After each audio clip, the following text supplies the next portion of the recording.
Et bien salut les génies, j'espère que vous allez bien, c'est Mister Genius et aujourd'hui on va parler d'une licence pas si reconnue dans le monde du jeu vidéo. On va parler robots, et si en talon aiguille, aujourd'hui on va parler de Metroid.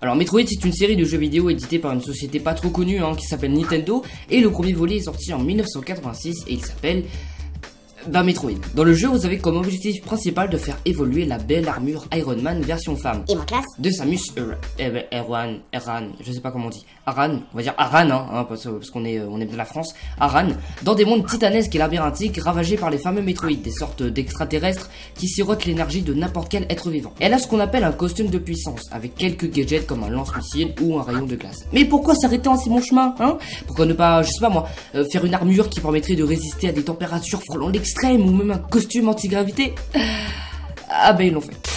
Alors, pour faire simple, c'est la crise. C'est comme aujourd'hui, sauf que d'un côté t'as les gentils, qu'on a nommés Chozo, ou Chojin Soku, ou race d'hommes oiseaux en français dégueu. Et ces hommes pigeons sont la race la plus intelligente de l'univers, et comme ils sont pas trop radins, ils partagent leurs connaissances en matière de technologie pour rééquilibrer la stabilité de l'univers. Et de l'autre côté, il y a les Trump, il y a le côté obscur de la force, où règnent en maître les pirates de l'espace. C'est un peuple ultra gore, qui tue beaucoup et ils sont très avancés technologiquement.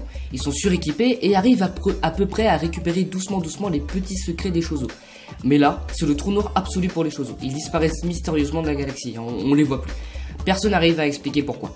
Mais comme dans tous les univers un peu comme Metroid, mêlant action et aventure, il y a quelqu'un qu'on appellera José, qui a prédit que dans l'avenir, il y aura un élu équipé de leurs armes qui achèvera leur œuvre. Et le temps passe, et il est toujours pas là l'élu. Toute la bordure extérieure de la galaxie est contrôlée par les pirates. Pendant ce temps, sur une colonie terrienne nommée K2L, naît Samus Aran. Mais à seulement 3 ans, sa famille se fait assassiner et se fait défoncer à cause de la nouvelle recrue des pirates de l'espace, Ridley. Mais Samus ne meurt pas parce que, sinon en même temps il y aurait plus trop d'histoire. Elle est donc recueillie par deux Chozo qui décident de l'élever comme un Chozo et la forme comme l'un des leurs. Après un dur entraînement, elle gagne le costume de puissance, le seul de l'univers, et devient, pour venger ses parents, Space Hunter, des mercenaires faisant partie de la Fédération Galactique. Mais une de ses missions la ramènera sur Zeb, la dernière planète Chozo, pour accomplir sa mission, la mission 0, parce que les pirates de l'espace ont réveillé une ancienne malédiction, les Metroid. Comme principal personnage récurrent dans la série, on a déjà Samus, la protagoniste principale de Metroid. Vu que j'ai dit pas mal de choses sur elle en introduction, je dirais juste que c'est une chasseuse de primes très courageuse. Voilà. Mother Brain, ou cerveau mère, est la chef des pirates de l'espace. Son intelligence incroyable lui permet de compenser sur son immobilité physique. Lorsqu'elle fut battue par Samus dans Metroid, Ridley, que nous allons voir tout à l'heure, la ressuscita et se retrouva encore une fois face à face contre Samus dans Super Metroid. Enfin l'ennemi juré de Samus. Ridley est un espèce de mi-ptérodactyle, mi-dragon, et il est responsable de la mort des parents de Samus et également de la planète natale de cette dernière. Son espèce viendrait du fond de l'espace, appelé Dragoturnos RV7. Et ils n'avaient pas plus compliqué comme nom.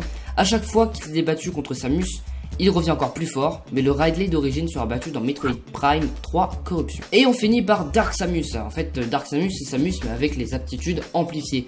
Elle aspire ses pouvoirs du phazon, un poison mortel très important durant la série, qui lui permet de flotter ou même de se rendre invisible à l'œil nu.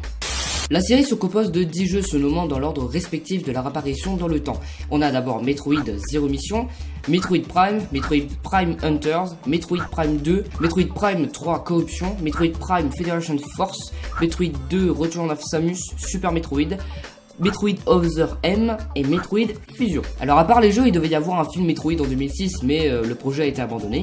Pour ceux qui aiment les mangas, il y a eu un e-manga de Metroid qui est sorti, mais il est aussi en comics.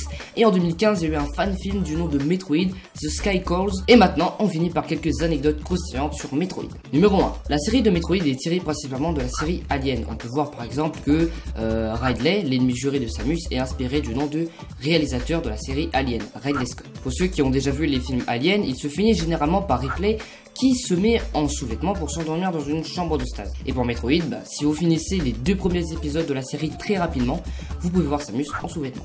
Voilà, je vous laisse sur cette note positive. Pour d'autres anecdotes, je vous mets le lien d'une page dans la description si ça vous intéresse. Bon, cette vidéo, c'était en attente de celle sur DC, hein, parce que en fait j'avais ça un petit peu trop gros. Il y a énormément de choses à faire sur DC, donc ce sera plutôt un gros speed story. Mais j'espère quand même qu'elle vous a plu. Quant à moi, je vous dis à dans quelques semaines pour un nouveau Movies Corner. D'ici là, portez-vous bien. Ciao!